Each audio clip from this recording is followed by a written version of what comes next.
By its definition, won't an above-inflation pitch for so many workers be inflationary? That hasn't been the experience to date, Peter. Obviously, in this term of office, each time the Fair Work Commission has considered the minimum wage, we've argued that the minimum wage should not go backwards. We've seen the Fair Work Commission award slightly higher than inflation wage rises for the lowest paid, and in fact, at the same time, we've brought inflation down. So that's one of the things we've been able to achieve this term, is bringing inflation down at the same time as lifting wages and creating more than 1 million new jobs. Still not helping productivity, though. Well, we absolutely want to lift productivity in the economy. The question but is how despite you the get changes, there. though, And from Labor's it's not point of helping view, productivity. We've already begun reforms. Well, I mean, we are coming off a very low base in productivity. The decade before we came to office under the Coalition saw the lowest productivity growth decade that we'd seen in Australia for 60 years. So it is going to take a bit of time to turn that around.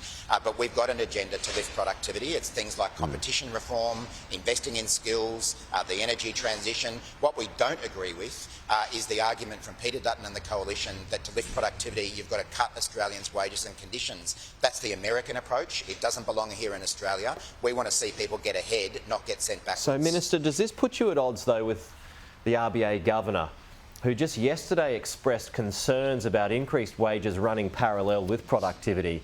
You say you can have both. She doubts that, though. Well, as I say, our submission will be asking the Fair Work Commission to consider what wage rise would be possible in an economically sustainable way that does continue to see real wage growth for the lowest paid in our community. We're talking about 3 million people in Australia, cleaners, retail workers, childcare workers, not wealthy people. The minimum wage in Australia is only about $47,000 a year, so we believe we can afford to see those workers receive a pay rise that is economically sustainable, but also allows them to keep up with the cost of living and actually get a little bit ahead. OK, so have you got an actual figure, or is it just above inflation? Yeah, typically the Australian government doesn't nominate a specific figure. We leave that for the Commission to work out. But we've sent a very strong signal to the Commission in our submission that we do think the real wage, that it should be a real wage increase, so above inflation. It's a matter for them to weigh up a whole range of factors and determine what's economically sustainable.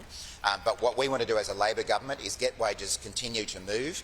What we've seen from Peter Dutton and the Coalition is a long line of cuts that they want to make to wages. And when Peter Dutton cuts, it's Australians who lose. Just a final one here, and with your previous hat on as Ag Minister Murray, according to the papers today, our farmers should be bracing for a 10% hit from Donald Trump tomorrow morning.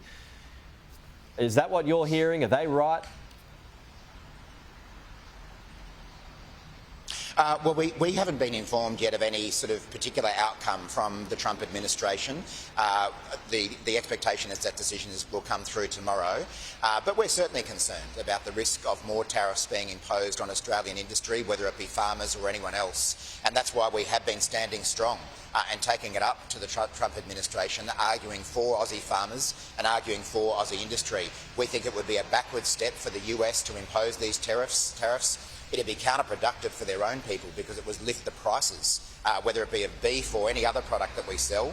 We'll keep fighting for Australia, whatever the decision is tomorrow. But the Prime Minister can't get him on the phone, right, Mr Trump? Is that right?